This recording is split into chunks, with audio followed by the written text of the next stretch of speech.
Good afternoon, everybody. It's another episode of Great News Weekly with GreatNews.Life. I am your host, Jenny Craig Brown.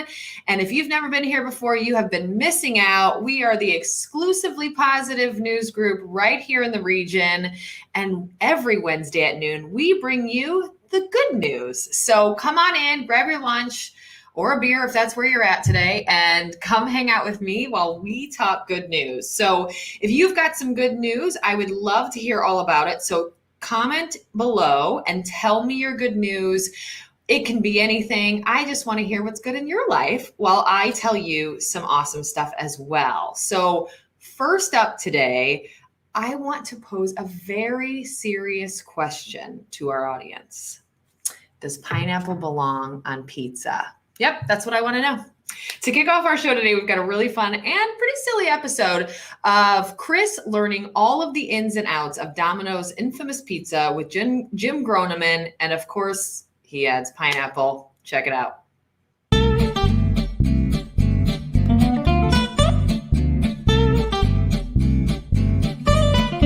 Welcome, Northwest Indiana. Blah, blah, blah, blah. Hey there, Northwest Indiana. You know me as the Great News Guy. Today, I'm going to learn to be the Great Pizza Guy with Jim from Domino's here in Hobart. Let's go in. I'm going to learn it all. You are here to teach me everything you know about running 22 pizza stores in one day. Yep. And I want to learn. Okay. Well, I'm here to teach you, Chris. So sometimes when it's touching like that, we'll sprinkle a little bit of cornmeal on there so that we can cut it loose from the other ones. And then you said, yep, but subtlety. Now I would be careful because you're gonna end up ripping that dough ball with it. Subtlety is not always and my you forte. can use your other hand to guide it if you need to. Okay. Yep. You're gonna kind of anchor the dough with this finger here, and you're gonna pull, and you're just gonna keep going in a circular motion. Now, if I was doing this for you, am I doing it fast enough? No. No. Whoa, there we go. I mean, it's almost round. I think I'm going to stick to my day job. We've got these spoodles, which Domino's actually invented these. Really? Yeah, a long time ago.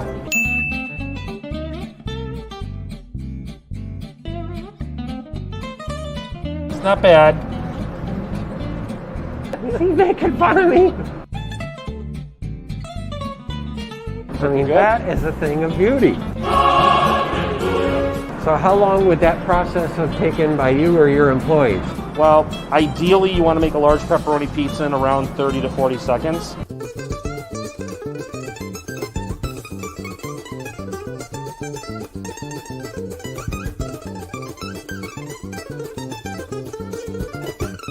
You're probably at about, I'm going to guess, 5 minutes. Right. So you got just a little bit of work, but hey, it's your first day. Got a lot of upside. Yeah.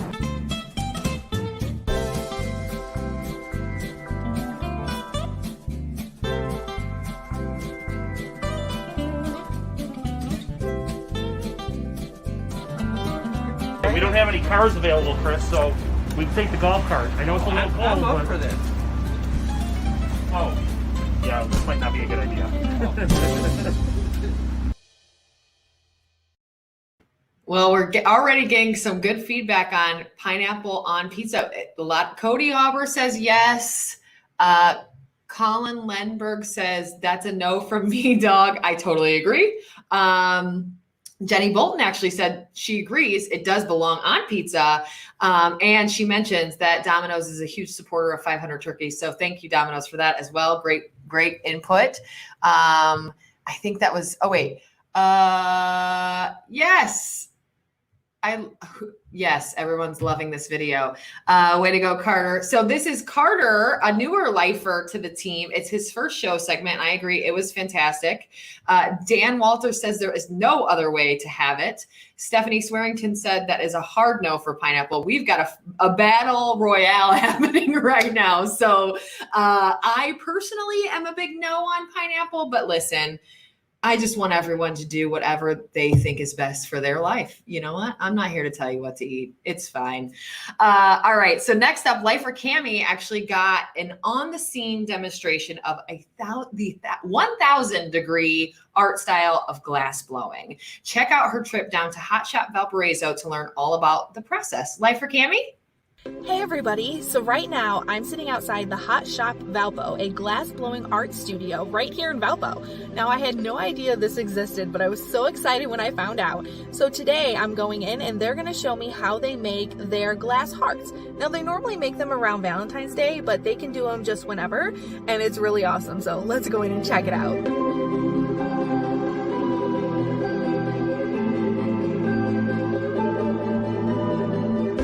You can see he's got a nice bit of molten glass on the end of the pipe. It's about 2,200 degrees. It acts like honey. It's got the viscosity of honey, albeit 2,200 degree honey. He's rolling it into the crushed glass, or it's called frit. That's how we add color to everything that we do. So he's going to cool it long enough so that when he goes back in to gather more glass on top of it, it won't pull the glass that's on the rod into the pot.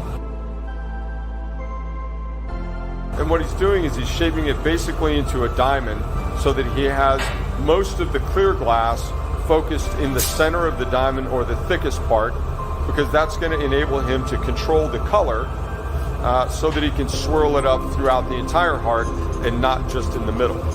He's going to use another tool called the jacks, these long scissor-looking contraptions. It's an extension of his hand. It enables him to shape and also cut a constriction into the piece, which is where it will ultimately come off the rod. The tool that we're using to flatten it are cork paddles. They're solid cork, and what that does is it enables us to utilize the carbon that's produced when the cork burns. It acts as a lubricant so that we can flatten the glass without it sticking to the glass.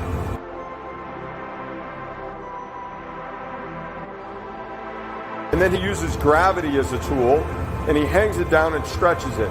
And that pulls the tip of the heart off the rod a little bit further than it is currently.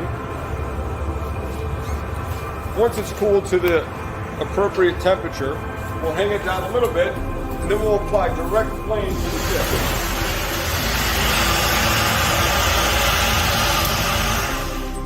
The annealer is a big box. It looks like a freezer, but it's about 940 degrees. And what that does is it enables us to cool everything that we do very, very slowly. This heart will cool for 24 hours overnight, and it'll come down about 1 degree a minute overnight so that the glass cools very, very slowly and doesn't shatter. Glass blowing is all about temperature and timing. So we always say it's about degrees and seconds. Oh my goodness, that was so amazing and so much fun. So everybody, now you need to go visit the Glass Shop Valpo on Facebook, online, and see everything that they've created and get all the glass art that you didn't know you needed. Oh my goodness. So for those that do not live at GreatNews.Life like we do, Kami has been very, very excited. Kayla, I think, mentioned it, has been very excited about this. And now we get to see why. It is such a cool place. Andy, actually from Hot Shop Valpo, is with us online right now. And I saw some really awesome stuff. He also said that Kami can come back. So Andy, I hope that you know that that's very much going to happen. She loved visiting with you all. Also, Tess Marshall mentioned that her daughter is an apprentice there, which is really great. I didn't know that they actually did apprenticeships. So that's pretty fantastic. I think that's, at the Hot Shop Valpo. And Teresa Barrett also mentioned such an interesting process. So pretty. I completely agree. It's so neat to watch. We've got all kinds of super fun comments. This is so cool. This is so neat to watch. So I definitely agree. Oh wait, Andy, AKA Dave Lee. I'm sorry. So it's Dave of Hot Shop Valpo. Thank you for correcting that. I appreciate you. And Doreen Corley is watching and says, thanks for always being a breath of fresh air online. Listen, Doreen. Barbara Moore, love that you love it. Doreen, love that you're watching. Tune in. Like I said, we're always here for some positive news, right? So next up, to conclude today, we got to talk to some local winners of the NBC's The Wall. Through laughter and tears, Lisa and Dan Bowman hit it big. It's Lisa and Dan Walters hit it big. Let's hear all about their experience, you guys. Welcome, Lisa and Dan, to Great News Weekly. First off, tell us a little bit about NBC's game show, The Wall. What is it, and how did you learn about it, and how did you end up on the show? So the best way to describe The Wall, I mean, there's so many components to it, so many pieces that people probably describe it differently. Crazy. Yeah, I'd say it's a mixture of trivia with a plinko wall. So you have a giant 40-foot wall with money slots at the bottom. One person's out on the stage navigating the wall, dropping the balls, and then the other person is in isolation answering the trivia questions. What were your motivations for being on the show? Automatically, of course, we're thinking we're in a lot of student debt. 6 years of school is not cheap. I think a lot of people can relate to that. So our mind went to how cool would it be to be out of debt? But then our mind started going to how could we give back to the community? What are we passionate about? I'm in the field of mental health. So I was thinking, gosh, to be on national television during a pandemic and to normalize counseling and mental health care would be really cool. Just for me personally, I really enjoy giving back, even if it's not like in a big way, helping neighbors, things like that. I give some time at church as well. So I work the sound booth and control sometimes at church. But yeah, The Wall just really broadened our horizons with, you know, all the different ways that we can give back, as well as help better our own situation and the situations of some others. You guys have the best energy for the show. I absolutely love it. I think you're amazing.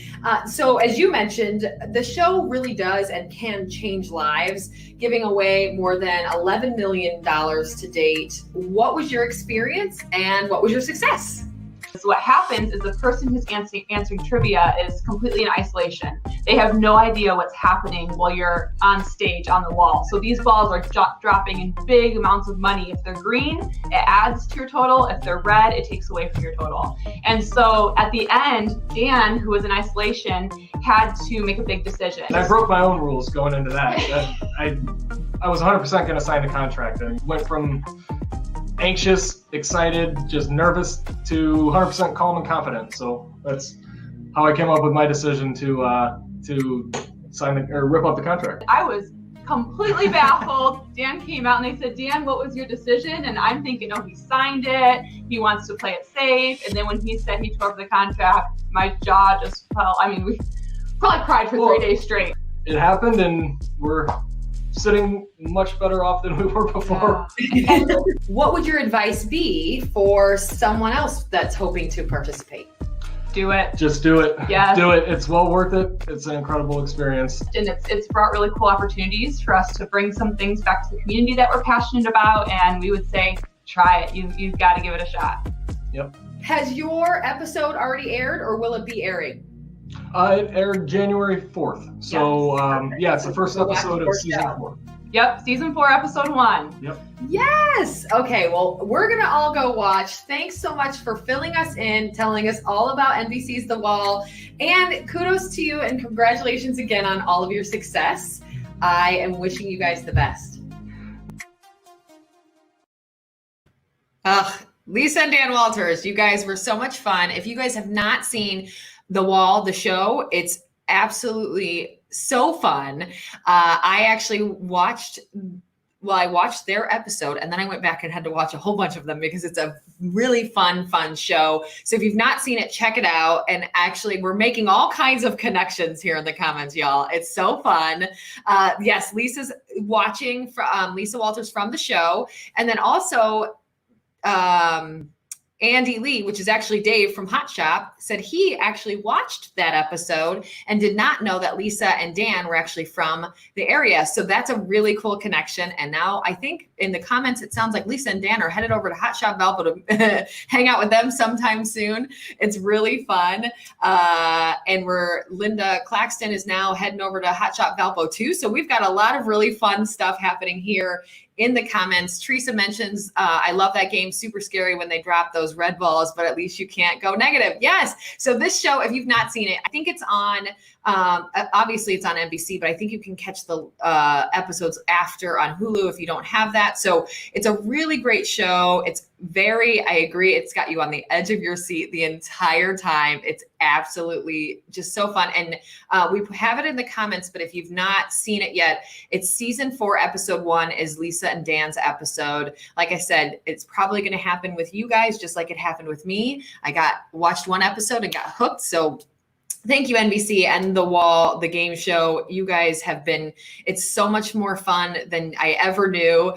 These guys are so exciting to watch. And the game show that you've created here is absolutely fantastic. And I'm really excited to see all that Lisa and Dan do with their winnings and the community. You can tell they're so ready to give back and so community oriented. It's fantastic to see. So guys, I think I've exhausted all of my good news today. I'm sure we could go on for hours and hours more, but I feel like this is a perfect spot to stop. We've made plenty of friends. We have new friends making friends with other new friends. It's a fantastic day here at GreatNews.Life. So stay tuned. If you've never watched, now you know what a great news show looks like. We're here every Wednesday on Valpo.Life and NWI.Life Facebook pages. And we also go live from the GreatNews.Life YouTube channel, so you can watch it there. As I've mentioned before, you can also always listen later if you're not allowed to watch live or you're not able to watch live. You can listen later in podcast land. So Spotify, Pandora, all of the great places that you get your podcasts. You can listen to this afterwards. So stay tuned. Please ensure to tune in every week for all of the great news. I'll see you guys next week. Have a great day.